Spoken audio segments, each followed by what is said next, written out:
চিহ্নিত করতে। ধন্যবাদ জানিয়ে আপনাদেরকে এখানে উপস্থিত সবাইকে ধন্যবাদ জানিয়ে আমি আমার কথা শেষ করছি। আসসালামু আলাইকুম ওয়া রাহমাতুল্লাহি ওয়া বারাকাতুহু।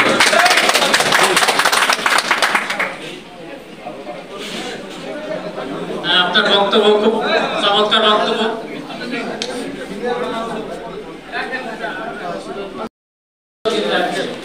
যদি পরে হয়তো বাঁচিয়ে দিন আমরা ব্যবস্থা নেব, তখন কল্পনা করবে এই লোকটাই অভিযোগ দিয়েছে আমার বিরুদ্ধে।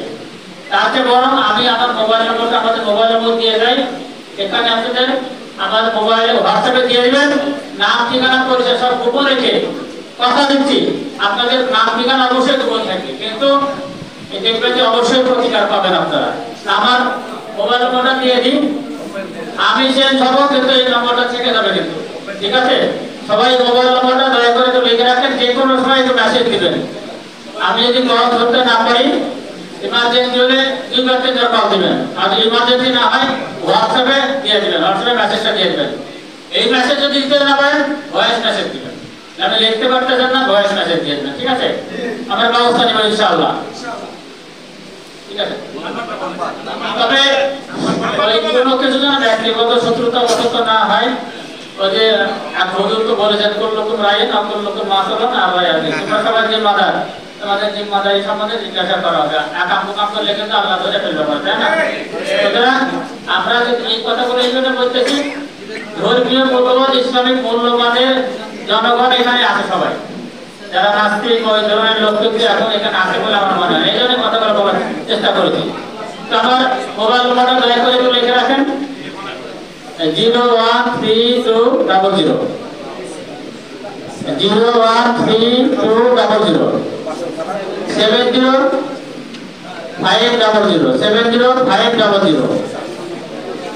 আমি আবার বলি 01320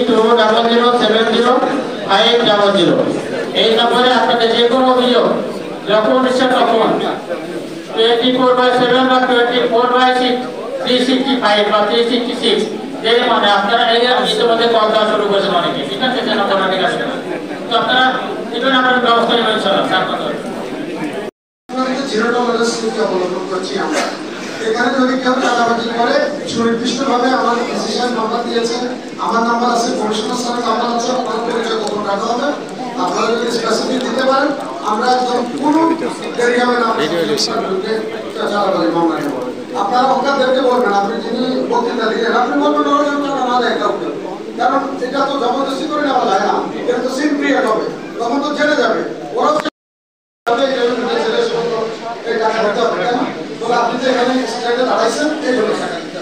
তারপরে সে প্রথমে একটু তর্কাতর্কি করলো, এরপরে সে তার হেলমেটটা খুলে রেখে এমন ভাবে মার দিল ওই দুজনে নিজের জীবন নিয়ে পালিয়ে যায়। কারণ এগুলি কালেকশন করে কিন্তু খুব নিম্নমানের লোকজন, যদি কেউ শক্তিশালী জড়িত থাকে সে কিন্তু আমাদের মনে থাকে না, থাকে একদম লোয়ার ক্লাসের পিপল। আপনারা একদিন ঢুকে দাঁড়ান দেখবেন যে আর এই সাহসটা করবেন। আর ওই যে বাইপাসের বিষয়ে একটা বাহিনীর কথা বললো, আমার জানার মতো এখন কোনো বাহিনী নাই, বাহিনীর 6 জনের বিরুদ্ধে চাঁদাবাজির মামলা হয়েছে, বাহিনী এখন পলাতকে আছে। তারপরে যদি কোনো বাহিনী থাকে বর্ষণ আমাদেরকে জানান, কে তার নেতা কি তার নেতৃত্ব, আমরা খুঁজছি, আমরা চাঁদাবাজদের খুঁজছি। বাংলাদেশের বৃহত্তম রাজনৈতিক দল একটা যেটা আছে তারা আমাদেরকে বলেছে সর্বোচ্চ যে দলের কোনো লোক যদি চাঁদাবাজি করে তাকে একদম জিরো টলারেন্স, কোনো ছাড় নাই। প্রশাসন আমাদেরকে বলছে, আমাদের উপকরণ কর্তৃপক্ষ বর্তমান তত্ত্বাবধায়ক সরকার যে চাঁদাবাজদের কোনো ছাড় নাই। সরকার খুবই বিব্রত চাঁদাবাজি, আপনারা জানেন মিডিয়া খুললে এটা নিয়ে শুরু কথা হয়।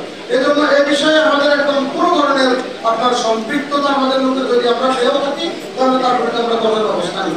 আর আমরা এই বিষয়ে একদম জিরো টলারেন্স, এবং এই বিষয়ে আমি দেখতেই বাসা আপনাদেরকে বলতে চাই যে চাঁদাবাজির কোনো ইনসিডেন্ট যদি আপনি কোনো ধরনের প্রমাণ আমাদেরকে দিতে পারেন আমরা তার বিরুদ্ধে মামলা নিয়ে।